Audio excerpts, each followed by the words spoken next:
Specially Dipanwita অমাবস্যা নিয়ে গতকালকেও বলেছি, আজকেও বলবো, যেটা হচ্ছে যে সত্যি মনোবাসনা পূরণ করার যে বা অঘোর সাধন আমি যেটা বলছিলাম, তো সেই সাধন করতে গেলে পরে দীপান্বিতা অমাবস্যার গুরুত্ব কোনো অংশে কম নয়। প্রতিটি অমাবস্যায় কোথাও না কোথাও তার নিজের জায়গা থেকে শ্রেষ্ঠ।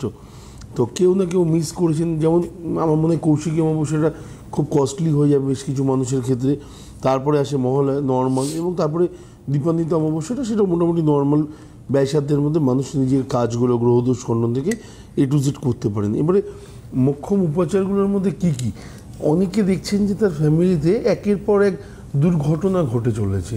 তো এই দুর্ঘটনাগুলো থেকে যদি আমি রেহাই পেতে চাই তাহলে আমার কি করা উচিত? স্পেশালি কিচ্ছু না, নর্মাল ওয়েতে যেটা ভালো বোঝানো যায়, মানুষকে 5টা ফল, মিষ্টি এবং একটা ফুলের মালা, এবং তার সাথে মার ব্যবহৃত যে কোনো একটি অস্ত্র যেগুলো মার হাতে থাকে সেগুলো একটা আপনি দশকর্মা ভাণ্ডারে গেলেই পাবেন। এই 3টে জিনিস গিয়ে মার কাছে পুজোর দিনকে রেখে দিন। মা সব থেকে ফেভারিট জিনিসগুলো মা সেখান থেকে তুলে নেবে, এবং দীর্ঘ বিশ্বাস রাখুন আগামী 1 বছরের মধ্যে আপনার ফ্যামিলিতে কোনো রকম দুর্ঘটনার প্রতিচ্ছবি ঘটবে না, নিশ্চিন্তে থাকতে পারেন। এটা আমার দৃঢ় বিশ্বাস, আমি সেই বিশ্বাস থেকে আপনাকে বলছি। আপনার প্রচণ্ড খারাপ সময় যাচ্ছে, আপনি জানেন যে এই মুহূর্তে কিছু করার নেই, এই মুহূর্তে অর্থ কোথাও থেকেও আসছে না, কোথাও না কোথাও ফ্যামিলিতে সাথী চলছে, ফ্যামিলি মেম্বারদের মধ্যে সাথী চলছে, এবং আপনার নিজের চলছে, এবং আপনি ফ্যামিলিতে একদম মানে 1 নম্বর পার্সন যিনি শুধুমাত্র ইনকাম করেন, বাকি আদার্স কেউ নেই। তার ক্ষেত্রে কী করার আছে? তার ক্ষেত্রে মানে স্পেশালি সে বাড়িতেই প্রচুর নিয়ম আছে, যে জিনিসগুলো অনেক সময় আমি টিভিতে বসে মানে কি বলবো, নিজের ইচ্ছে অনুসারে হয়তো বলতে পারি না, যেগুলো হয়তো একটু গোপন রাখা দরকার। কারণ আমার মনে হয় যে শাস্ত্র বিধি প্রতিটা জিনিস না একটু গোপনীয়তার সাথে সাথেই চলে, মানে গুপ্তবিদ্যা যেগুলোকে বলা হয়, সেগুলো যদি আমি এরকম প্রচার করতে থাকি তাহলে সেটা কাজ হয়তো আগামী দিন কমে যাবে, মানুষ সেই জিনিসগুলো পাবেন না, সে জায়গা থেকে সমস্যা হতে পারে। মানে বড় কথা হচ্ছে গুপ্তবিদ্যা সকলের জন্য নয়। না, একদমই নয়। আমি যেটা বললাম এই কারণের জন্য আমার ফ্যামিলি আলোচনা করাটা উচিত। হ্যাঁ, আমার ফ্যামিলিতে ডিস্টার্ব আছে, আমার ফ্যামিলিতে একের পর অ্যাক্সিডেন্ট হচ্ছে, দুর্ঘটনা ঘটছে, আমি যেটা করতে পারি আপনার অর্থনৈতিক জায়গা থেকে শুরু করে প্রতিটা জায়গায়, হয়তো হাজব্যান্ড ওয়াইফের মধ্যে বিবাহিত জায়গায় পা রাখা নিয়ে সমস্যা, এই জিনিসগুলো নিয়ে আমার মনে হয় একটু আলাদা করে কথা বলাটা বেটার। এবং এই জিনিসগুলো নিয়ে যদি কখনো সমস্যা হয়, তারাপীঠের মতো জায়গা বাড়ির, আমার মনে হয় কলকাতা মানুষের সবথেকে কাছের জায়গার মধ্যে একটা ভালো জায়গা, যে জায়গাতে গিয়ে আপনারা নিজের ইচ্ছাগুলোকে সাধন করতে পারেন। এবং অঘোর সাধন কথার অর্থ কি আগের দিনকে বারবার করে বলেছিলাম। এবং তার সাথে সাথে ধনতেরাসের কিছু রিচুয়ালস আছে, সেইটা নিয়ে আমি গতকাল আলোচনা করেছি যে কুবেরকে পুজো করতে গেলে, কুবেরের যদি আরাধনা করতে যায় তাহলে সবসময় দেখবেন সাদা বস্ত্র। এবং আপনি কী বলবো, তিরুপতি দর্শন নিয়ে গতকাল কথা হচ্ছিল আমার, তো তিরুপতি দর্শনেও যদি আপনি যান দেখবেন ছেলেরা যে ধুতিটা পরে ঢোকে সেটাও টোটালটাই হোয়াইট এবং গোল্ডেন পার্ট থাকে, এবং উপরে যেটা পরে সেটাও সাদা, ওপরের পোশাকে যেটা পরে সেটাও সাদা। কুবেরকে যে হিসেবে দেখা হয়, মানে সাউথে ভগবানকে ঠিক সেই হিসেবেই মানে মানুষের মধ্যে সেই জিনিসটাকে ঢুকিয়ে দেওয়া হয়।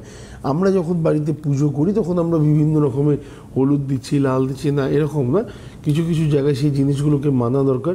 এবং আমার মনে হয় স্পেশালি রূপোর কয়েন হোক, মানে কী বলবো, সিলভার হোক, এই জিনিসগুলো, স্টিলের হোক, এই জিনিসগুলো বাড়িতে সেদিনকে কেনা হয়তো খুব ভালো। এবং রূপোর কয়েনের ক্ষেত্রে যদি বলি সেটা এটা তো যথেষ্ট ফলপ্রসূ, এবং আমার মনে হয় যে বেটার ফল লাভ করা যেতে পারে। এবারে ব্যাপারটা হচ্ছে যে অলক্ষ্মীকে তাড়িয়ে লক্ষ্মীর আগমন, এক্ষেত্রে আমার একটা গল্প মনে পড়ে গেল, আমার মনে হয় যে বলাটা উচিত। যে একজন সেটের বাড়িতে হঠাৎ মা লক্ষ্মী এসে বললেন যে এতদিন আমি তোমার সাথে ছিলাম, এতদিন আমি তোমার হয়েই সমস্ত কিছু করছিলাম, কিন্তু আজকে রাতের পর থেকে আমি চলে যাচ্ছি এবং অলক্ষ্মী তোমার বাড়িতে আসবে, তো তুমি তার জন্য প্রস্তুত থাকো। তো সেট মানুষ প্রচণ্ড চালাক হন, উনি বললেন মা আপনি চলে যাচ্ছেন এতে আমার দুঃখ, কিন্তু আমি তো আপনাকে আটকানোর মতো কিছু জানি না, তো আপনাকে এটুকুনি বলতে পারি আপনি আমাকে একটা বর দিয়ে যান, আমার বাড়িতে যেন কোনো কারণে অস্থিরতা বা অবিশ্বাস, জটিলতা, মানে যেটা থাকে না হিংসা, প্রতিহিংসা, এই জিনিসগুলোর প্রতিচ্ছবি যেন কখনো না ঢোকে। তো উনি মা লক্ষ্মী খুব তাড়াতাড়ির মধ্যেই ছিলেন, এবং আমরা জানি মা লক্ষ্মী খুব তাড়াতাড়ির মধ্যেই থাকেন, চঞ্চলা, উনি আশীর্বাদ করে চলে গেলেন। সেট মানুষ, ফার্স্টেই বললাম প্রচণ্ড চালাক, উনি যে জিনিসটা চাইলেন আলটিমেটলি অলক্ষ্মী সেই বাড়িতে আসলে পরেও কোনো কারণে সেটের ফ্যামিলিতে তার প্রতিচ্ছবি পড়বে না, কারণ তার বাড়িতে হিংসা থাকবে না, প্রতিহিংসা থাকবে না, কেউ রাগ করবে না, কোনো কারণে যেন অলক্ষ্মীর ছায়াটা না পড়ে। আলটিমেটলি উনি এটাই চেয়েছিলেন। এবারে সেট মানুষ রাত্রিবেলায় যখন খেতে বসেছেন, তো উনার বাড়িতে যিনি রান্না করেন, উনার ওয়াইফ, উনি প্রথমে রান্না করতে করতে লবণ দিয়ে চলে গেলেন খিচুড়ির মধ্যে, ভুলে গেছেন। তারপরে যিনি গেছেন তিনি টেস্ট না করে আরেকবার লবণ দিয়ে দিলেন। এই করতে করতে বড় ছেলে, ছোট ছেলে, মেজো ছেলে সবার বউগি 3বার 4বার করে লবণ দিয়ে দিয়েছে। সেট যখন খেতে বসেছেন, বসে প্রথম চামচ যখন খিচুড়ি মুখে দিয়েছেন, তখনই বুঝতে পেরেছেন যে এটাতেই কোথাও না কোথাও গণ্ডগোল আছে। তো করার পর উনি কোনো কথা না বলে খেয়ে চলে গেলেন।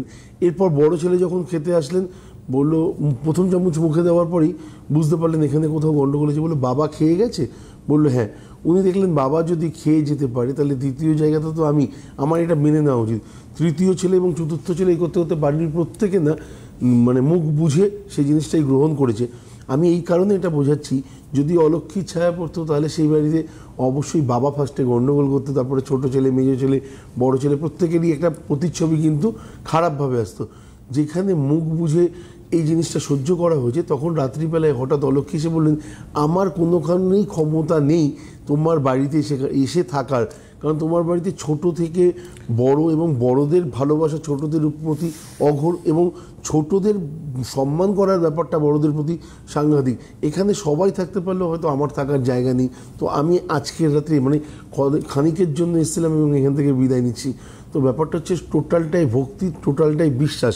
এই ক্ষেত্রে যদি বড়দের প্রতি বিশ্বাস না থাকে, নিজের ছোটদের প্রতি নিজেদের মানে সংসারে বড়দের ভালোবাসা না থাকে, তাহলে আমার মনে হয় সেখানে ফ্যামিলিতে অলক্ষ্মী এমনি ঢুকে যাবে। তোমার এই পুরো গল্পে একটা ইয়েও আছে, মানে ধরো এই যে স্যাক্রিফাইস করা বা